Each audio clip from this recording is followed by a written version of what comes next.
नमस्कार दोस्तों। आज आपके सामने ईस्टर्न बॉडी वेस्टर्न माइंड अंडोडिया जुड़ित द्वारा पुस्तक लिखित जो चक्रस पर आधारित है पिछले अध्याय की अगली कड़ी के साथ उपस्थित हो। आइए दोस्तों, इसको हम बड़े ध्यान से सुनते हैं।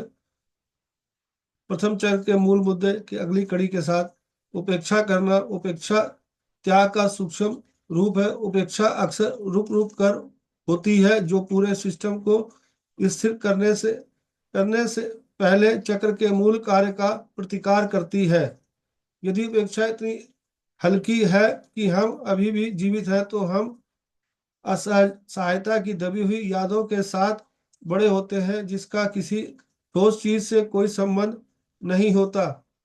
यह अस्थिरता दूसरे के प्रति अविश्वास की ओर ले जाती है, जिससे उन लोगों से और अधिक अलगाव होता है जो सहायता दे सकते हैं। उपेक्षा के परिणाम स्वरूप शर्म भी आ जाती है, जो तीसरे चक्र की अलग सम्मान और व्यक्तिगत शक्ति की भावनाओं को बहुत प्रभावित करती है।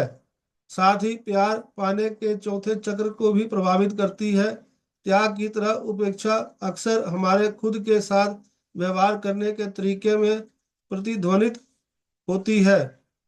भोजन संबंधी कठिनाइयां, कुपोषण या प्रतिकूल खाने की परिस्थितियां, जैसे कि रात के खाने के दौरान पिताजी का गुस्सा फूटना, हमारे पोषण की क्षमता को प्रभावित करती है, जो कि एक आवश्यक प्रथम चक्र कार्य है। चाहे बच्चा स्तनपान कर रहा हो या नहीं, भोजन करते समय माँ की भावनात्मक स्थिति और भोजन के बारे में विरासत में मिले दृष्टिकोण सभी इस महत्वपूर्ण अस्तित्व कार्य को प्रभावित करते हैं।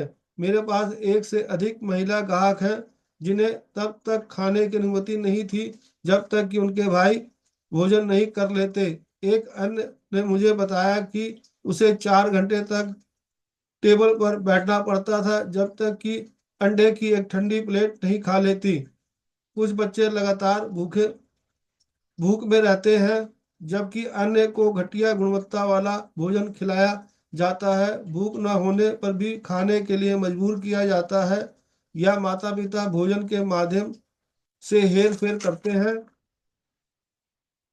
जिन वयस्कों को बचपन में इस तरह के अनुभव हुए हैं, उन्हें भूख के सच्चे संदेशों की समझने में कठिनाई होती है। उन्हें भोजन से एलर्जी, परहेज या भोजन की लत हो सकती है। यह विश्वास के मुद्दों, खाने के विकारों, पाचन संबंधी कठिनाइयां या बस स्थिर ऊर्जा के रूप में प्रकट हो सकता है, जो एक बंद प्रणाली होने का परिणाम स्वरूप होता है, जो नए इनपुट को शामिल करने में असमर्थ है। चूंकि पोषण कई रूपों में आता है, भोजन, दोस्त या बौद्धिक या रचनात्मक उत्तेजना या समस्या जीवन के कई अन्य क्षेत्रों में भी दिखाई दे सकती है।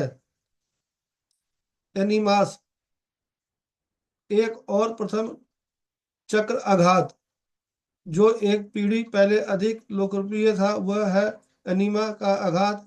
एनीमा का बार बार इस्तेमाल यौन शोषण के समान है, केवल यह शोषण कामुकता के दूसरे चक्र के बजाय पहले चक्र के लिए है। हालांकि कुछ मामलों में इसमें यौन से संबंध भी हो सकते हैं। मूल चक्र के सबसे अधिक निकटता से संबंधित क्षेत्रों का पर यह आक्रमण इस चरण में बहुत महत्वपूर्ण विश्वास को नष्ट कर देता है, और निकटता से संबंधित क्षेत्र पर यह आक्रमण इस चरण में बहुत महत्वपूर्ण विश्वास को नष्ट कर देता है और वस्तुतः व्यक्ति की दृढ़ता की भावना को खंडित कर देता है। सीमाओं के साथ कठिनाई की गारंटी है, या तो अभेद दीवारें या अस्तित्वहीन सीमाएं बनाती हैं। पहले चक्र के अधिकार को स्वीकार कर दिया जाता है, क्योंकि बच्चे की एकमात्र ठोस रचना को उसकी इच्छा के विरुद्ध उस समय छीन लिया जाता है जब शरीर के साथ तालमेल नहीं होता। प्रतिक्रिया में ऊर्जा को स्थिर की ओर ऊपर